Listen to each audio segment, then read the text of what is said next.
আজি গৈছিলো কামৰূপ মহানগৰ জিলাৰ ক্ষেত্ৰস্থিত ডিমৰীয়া মহাবিদ্যালয়লৈ। ডিমৰীয়া মহাবিদ্যালয়ৰ নৈসৰ্গিক পৰিৱেশৰ মাজত অনুষ্ঠিত কৰা হৈছে জাৰ্নেলিষ্ট এছ'চিয়েশ্যন ফৰ আছাম চমুকৈ জাফাৰ কেন্দ্ৰীয় সাধাৰণ সভা। পুৱাৰ ভাগত প্ৰতিনিধি সভাখন সম্পন্ন হোৱাৰ পাছতেই জাফাৰ কেন্দ্ৰীয় নতুন সমিতিখন গঠন কৰা হয় আৰু তাৰ পাছতেই সকলোৱে দুপৰীয়াৰ আহাৰ গ্ৰহণ কৰিলে।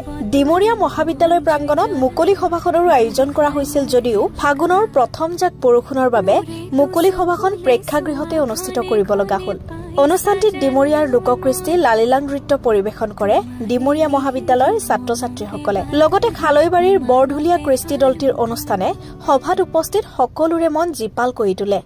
কি জাদু কৰিলা মুকে মনে মনে বনজুই জ্বলালা গাত, ফাগুনৰ বতৰে বনজুই জ্বলালে দুখ নাই মোৰে উগাত, ফাগুনৰ বতৰে বনজুই জ্বলালে দুখ নাই মোৰে উগাত।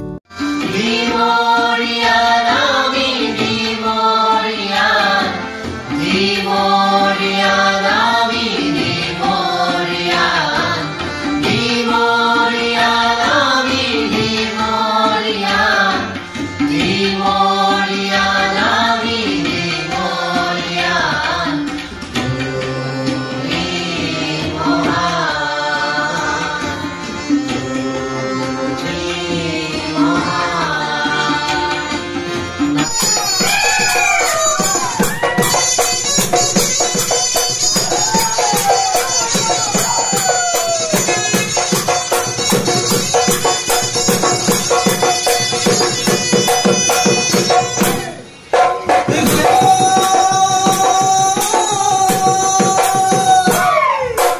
Isso